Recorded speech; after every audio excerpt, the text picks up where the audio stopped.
ಕಣಗಾಲು ಮಹಿಳಾ ಹಾಲು ಉತ್ಪಾದಕರ ಸಂಘದಲ್ಲಿ ಅವ್ಯವಹಾರ ಆಕ್ರೋಶ ವ್ಯಕ್ತಪಡಿಸಿದ ಗ್ರಾಮಸ್ಥರು. ಹೌದು, ಮೈಸೂರು ಜಿಲ್ಲೆಯ ಪಿರಿಯಾಪಟ್ಟಣ ತಾಲೂಕಿನ ಕಣಗಾಲು ಹಾಲು ಉತ್ಪಾದಕರ ಸಹಕಾರ ಸಂಘದ ಕಾರ್ಯದರ್ಶಿ ಹಾಗೂ ವಿಸ್ತರಣಾ ಅಧಿಕಾರಿ ಮೇಲಧಿಕಾರಿಗಳು ಅವ್ಯವಹಾರ ನಡೆಸಿದ್ದಾರೆ, ಸರಿಯಾಗಿ ಲೆಕ್ಕಪತ್ರ ನೀಡುತ್ತಿಲ್ಲ ಎಂದು ಆಡಳಿತ ಮಂಡಳಿ ಹಾಗೂ ಗ್ರಾಮಸ್ಥರು ಆಕ್ರೋಶ ವ್ಯಕ್ತಪಡಿಸಿ ಮಂಗಳವಾರ ಸಂಜೆ ಪ್ರತಿಭಟನೆ ನಡೆಸಿದರು.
ನಾನು ಸದಸ್ಯರು. ಅದರಿಂದ ನಾವು ಈಗ ಲೋಕಲ್ ಸಾಲು 60 ಲೀಟ್ರ್ ಒಂದು ದಿವಸ ಹೋಯ್ತಾ ಇತ್ತು. ಅವ್ಳು ಕೊಡ್ಬೇಕಾದ್ರೆ ಬರೀ 7 ಲೀಟ್ರ್ ಹಾಲು ಹೋಯ್ತಾ ಇದ್ದಿದ್ದು ಫಸ್ಟು. ಅದಕ್ಕಾಗಿ ನಾವೆಲ್ಲ ಸ್ಟ್ರೈಕ್ ಮಾಡ್ಕೊಂಡು ನಮಗೆ ನ್ಯಾಯ ಕೊಡಿಸ್ಬೇಕು ಅಂತ ನಾವು ಕ್ರಮಬದ್ಧವಾಗಿ ತಗೊಂಡು ಸ್ಟ್ರೈಕ್ ಮಾಡ್ತಾ ಇದ್ದೀವಿ.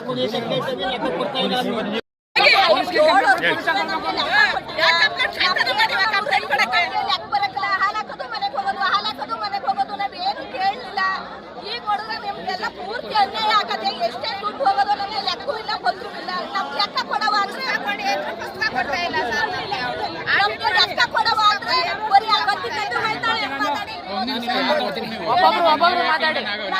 ಏನು ಒಳ್ಳೆ ರೀತಿಯಲ್ಲಿ ಯಾವತ್ತಿನ ಲೆಕ್ಕ ಕೊಡುವ ಅಂತೇಳಿ ಕಣಗಾಲು. ನಾನು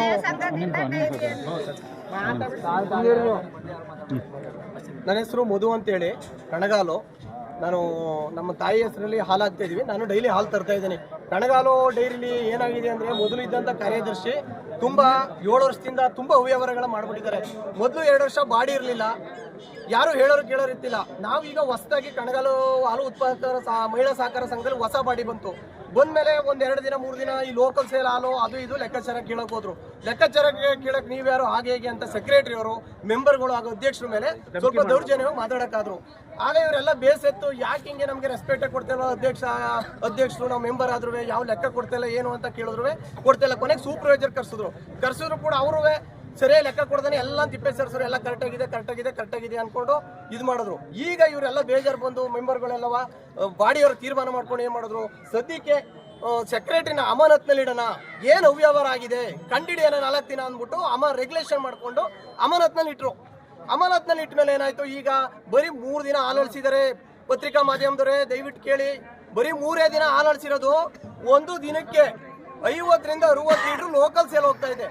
ಅರ್ಥ ಮಾಡ್ಕೊಳ್ಳಿ, ಮೊದಲು ಬರೀ 8 ಲೀಟ್ರ್ ಲೋಕಲ್ ಸೇಲ್ ಹೋಗೋದು, ಈಗ 50 ಲೀಟ್ರಿಂದ 60 ಹೋಯ್ತಾ ಇದೆ. ಅಲ್ಲಿಗೆ ಡೈಲಿ 50 ಲೀಟ್ರ್ ರೈತರಿಗೆ ತುಂಬಾ ಮೋಸ ಆಗದೆ ಬರೀ ಲೋಕಲ್ ಸೇಲಲ್ಲಿ.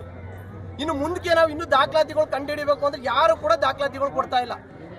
ಸೂಪರ್ವೈಸರ್ ಕೊಡ್ತಾ ಇಲ್ಲ, DM ಕೊಡ್ತಾ ಇಲ್ಲ, ಯಾರು ಕೊಡ್ತಾ ಇಲ್ಲ. ನಾವು ಯಾರನ್ನು ಕೇಳೋದು? ಇವರು ಪೊಲೀಸ್ ಇಲಾಖೆಯನ್ನು ಅವ್ರನ್ನು ಕರೆಸ್ತಾರೆ, ಗಲಾಟೆ ಮೆಂಬರ್ಗಳು ನಮ್ಮ ಹಾಲು ಉತ್ಪಾದಕರನ್ನೆಲ್ಲ ಎದುರಿಸ್ತಾರೆ. ಹೀಗಾದ್ರೆ ನಮ್ಗೆ ನ್ಯಾಯ ಕೊಡ್ಸಾರ ಯಾರು? ಪೊಲೀಸ್ದವರೇ ನಮ್ಗೆ ಬಂದು ನ್ಯಾಯ ಕೊಡಿಸ್ದಂಗೆ ನಮ್ಗೆಲ್ಲ ಬೆದರಿಕೆ ಆಗ್ತಂಗೆ ಹಾಕಿದ್ರೆ ನಮ್ಗೆ ನ್ಯಾಯ ಕೊಡ್ಸಾರ ಯಾರು? ಹೇಳಿ ಮಾಧ್ಯಮ ಮಿತ್ರರು, ನೀವೇ ಮಾತಾಡಪ್ಪ. ಪ್ರಭಾಕರ್ ಅಂತೇಳಿ, ನಾನು ಕಣಗಾಲು ಮಹಿಳಾ ಹಾಲು ಉತ್ಪಾದಕ ಸ್ವಸಹಾಯ ಸಂಘಕ್ಕೆ ಸುಮಾರು 5 ವರ್ಷಗಳಿಂದ ಹಾಲನ್ನ ಕಳಿಸ್ತಾ ಇದ್ದೀನಿ. ಇಲ್ಲಿ ಏನಾಗಿದೆ ಅಂತಂದ್ರೆ, ಈ ಸೆಕ್ರೆಟರಿ ಅವರು ಹಿಂದೆ ಇದ್ದತಕ್ಕಂಥ ಸೆಕ್ರೆಟರಿನ ದಬ್ಬಾಳಿಕೆ ಮೇಲೆ ಅವರನ್ನ ಕೆಳಗಿಳಿಸಿ ಇದೇ ರೀತಿ ಬಂದು ಯಾವುದೇ ನೇಮಕಾತಿ ಇಲ್ಲದೇನೆ ಬಂದು ಕೂತ್ಕೊಂಡಂತ ಸೆಕ್ರೆಟರಿ ಇವರು ಇವತ್ತು 5 ವರ್ಷ ಎಲ್ಲ ಬಾಡಿನೂ ಇದು ಮಾಡ್ಕೊಂಡು ಅವರು ಹೆಂಗೋ ಆಡಳಿತ ಮಾಡ್ಕೊಂಡ್ರು. ನಾವು ಯಾರು ಕೇಳಕ್ ಹೋಗ್ಲಿಲ್ಲ. 5 ವರ್ಷ ಅವಧಿ ಮುಗಿದ ನಂತರ ಬಾಡಿ ಎಲ್ಲ ಸಸ್ಪೆಂಡ್ ಆದ ವಜಾಗೊಳಿಸಿದ ನಂತರ 2 ವರ್ಷಗಳ ಅವಧಿಯಲ್ಲಿ ಯಾವುದೇ ರೀತಿ ಬಾಡಿ ಇರಲಿಲ್ಲ. ಆ 2 ವರ್ಷಗಳಲ್ಲಿ ತುಂಬಾ ಅವ್ಯವಹಾರಗಳು. ಏನಪ್ಪಾ ಅಂದ್ರೆ, ನಮಗೆ ಈ ಇಲ್ಲಿ ಕೆಲಸ ಮಾಡ್ತಾ ಇರತಕ್ಕಂಥ ಸ್ವಉದ್ಯೋಗಿಗಳು ನಮಗೆ ಇಷ್ಟು ಲೋಕಲ್ ಸೇಲ್ ಹೋಗ್ತಾ ಇದೆ ಅಂತ ಆಪಾದನೆ ತಂದ್ರು ನಾವು ಇದನ್ನೆಲ್ಲ ನೋಡಿ ಕೂಡ ಕಣ್ಮುಚ್ಕೊಂಡು ಸುಮ್ಮನೆ ಕೂತಿದ್ವಿ. ಅವರ ಆಪಾದನೆ ಮೇಲೆ ಈಗ 2 ವರ್ಷಗಳ ನಂತರ ಒಂದು ಬಾಡಿ ರಚನೆ ಆದ್ಮೇಲೆ ನೋಡಿ ಈ ತರ ಆಪಾದನೆ ಬರ್ತಾ ಇದೆ ನಿಮ್ಮ ಮೇಲೆ, ಇದನ್ನ ಒಂದು ತನಿಖೆ ಮಾಡಿ ಅಂತ ಅಂದ್ಬಿಟ್ಟು ಅಧ್ಯಕ್ಷರು ಉಪಾಧ್ಯಕ್ಷರಿಗೆ ಒಂದು ದೂರನ್ನ ದಾಖಲು ಮಾಡಿದಾಗ ಅವರು ಸ್ವತಃ ಬಂದು ಬಾಡಿನಲ್ಲಿ ಕುಂತ್ಕೊಂಡು ಡೈರಿನಲ್ಲಿ ಕುಂತ್ಕೊಂಡು ಒಂದು 4-5 ದಿನಗಳ ಅವಧಿನಲ್ಲಿ ಅವರು ಲೋಕಲ್ ಸೇಲ್ ಹಾಲನ್ನು ಅಳಸಿರೋದ್ರಿಂದ ಒಂದು ದಿನಕ್ಕೆ 60 ಲೀಟರ್ ಹಾಲು ಸೇಲ್ ಆಗಿದೆ. ಅಂದ್ರೆ ಇವರು ಪ್ರತಿನಿತ್ಯ ಹಿಂದಿನಿಂದ ಕೊಟ್ಟ ಬಂದಿರೋ ಹಾಲು ಒಂದು ದಿನಕ್ಕೆ ಕೇವಲ 7 ಲೀಟರ್ ಹಾಲಿನಂತೆ ಲೆಕ್ಕ ತೋರಿಸಿದ್ದಾರೆ. ಅಂದ್ರೆ 15 ದಿನಕ್ಕೆ ಕೇವಲ 4,000 ರೂಪಾಯಿ, ಅಂದ್ರೆ ಒಂದು ತಿಂಗಳಿಗೆ 8,000 ರೂಪಾಯಿ ಲೆಕ್ಕ ತೋರಿಸಿದ್ದಾರೆ. ಹಾಗಾಗಿ ಇಲ್ಲ ಇರ್ತಕ್ಕಂಥ ಎಲ್ಲಾ ಬಾಡಿ ಮೆಂಬರ್ಗಳು ಕೂಡ ಅವಿದ್ಯಾವಂತರು, ಆದ್ರಿಂದ ಅವರಿಗೆ ಎಲ್ಲಿ ಲೆಕ್ಕ ನಮಗೆ ಮಿಸ್ ಆಗಿದೆ ಅನ್ನೋದು ಕರೆಕ್ಟಾಗಿ ಬರ್ತಾ ಇಲ್ಲ, ಗೊತ್ತಾಗ್ತಾ ಇಲ್ಲ. ಹಾಗಾಗಿ ಇದಕ್ಕೆ ಸೂಕ್ತ ತನಿಖೆಗೆ ಒಳಪಡಿಸಿ ಕಣಗಾಲು ಹಾಲು ಮಹಿಳಾ ಒಕ್ಕೂಟದಿಂದ ನಾನು ಕೇಳ್ಕೊಳ್ಳೋದು ಏನಪ್ಪಾ ಅಂತ ಅಂದ್ರೆ, ಪ್ರತಿಯೊಬ್ಬ ಹಾಲು ಉತ್ಪಾದಕರಿಗೆ ನ್ಯಾಯ ಒದಗಿಸಿಕೊಡ್ಬೇಕು ಅಂತ ಅಂದ್ಬಿಟ್ಟು ಸಂಬಂಧಪಟ್ಟ ಅಧಿಕಾರಿಗಳಿಗೆ ಹಾಗೂ ಸಂಬಂಧಪಟ್ಟ ಇಲಾಖೆಗೆ ಕೈ ಮುಗಿದು ಜನರ ಪರವಾಗಿ ಕೇಳ್ಕೊತೀನಿ. ಯಾವುದೇ ರೀತಿ ಲೆಕ್ಕ ಕೊಡದೆ ಆಡಳಿತ ಮಂಡಳಿಗೆ ಯಾವುದೇ ರೀತಿ ಲೆಕ್ಕ ಕೊಡದರೆ ಎಷ್ಟು ವಹಿವಾಟು ಆಗ್ತದೆ, ಯಾವುದೇ ಒಂದು ವ್ಯವಹಾರಕ್ಕೆ ಲೆಕ್ಕ ಕೇಳಿದ್ರು ನಾವು ನಿಮ್ಗೆ ಕೊಡೋ ಅವಶ್ಯಕತೆ ಇಲ್ಲ, ಸೂಪರ್ವೈಸರ್ ಕೊಡ್ತೀವಿ, ಅವ್ರು ಹೇಳಿದ್ರೆ ನಾವು ಕೊಡೋಕ್ಕಾಗಲ್ಲ ಅಂತ ಅಂದ್ಬಿಟ್ಟು ದುರಾಡಳಿತ ಮಾಡ್ತಾರೆ. ಯಾರು ಗಂಡಸರು ಬಂದು ಕೇಳಿದ್ರು ಅವ್ರಿಗೂ ಗೊತ್ತಿರಲ್ಲ, ಈ ಮಹಿಳಾ ಸಂಘ ನಿಮ್ಗೆ ಕೊಡೋ ಅಂತ ಅವಶ್ಯಕತೆ ಇಲ್ಲ, ನಿಮ್ಗೆ ಕೊಡಲ್ಲ ಅಂತ ಹೇಳ್ತಾರೆ. ಹಾಗಾಗಿ ಕಾರ್ಯಕಾರಿ ಮಂಡಳಿಯವರು ಅವರನ್ನ ತಾತ್ಕಾಲಿಕವಾಗಿ ನೀವು ಲೆಕ್ಕ ಕೊಡೋ ತನಕ ಅಮಾನತಲ್ಲಿ ಇಟ್ಟಿದ್ದೀವಿ ಅಂತಾನೆ ಅಮಾನತಲ್ಲಿ ಇಟ್ಟಿದ್ರು ಕೂಡ ಬಾಡಿ ಅವರು ಎಲ್ಲ ಒಂದು ಹೊಸದಾಗಿ ನೇರ ನೇಮಕಾತಿ ಮಾಡ್ಕೊಂಡಿದ್ದಾರೆ. ಏನಂತ ಸೆಕ್ರೆಟರಿ ಮುಂದಿನ ಆಡಳಿತ ವ್ಯವಸ್ಥೆಗೆ ರೈತರಿಗೆ ತೊಂದರೆ ಆಗಬಾರ್ದು ಅಂತ ಅಂದ್ಬಿಟ್ಟು ಹೊಸ ನೇಮಕಾತಿ ಮಾಡ್ಕೊಂಡಿದ್ದಾರೆ. ಅದನ್ನ ಸೂಪರ್ವೈಸರ್ ಬಂದು ಅಂಗೀಕಾರ ಮಾಡ್ತಾ ಇಲ್ಲ. ಹಾಗಾಗಿ ನೇರವಾಗಿ ಈ ಒಕ್ಕೂಟದವರ ಈ ಒಂದು ರೈತರಿಗೆ ಏನಾದ್ರು ಅನ್ಯಾಯ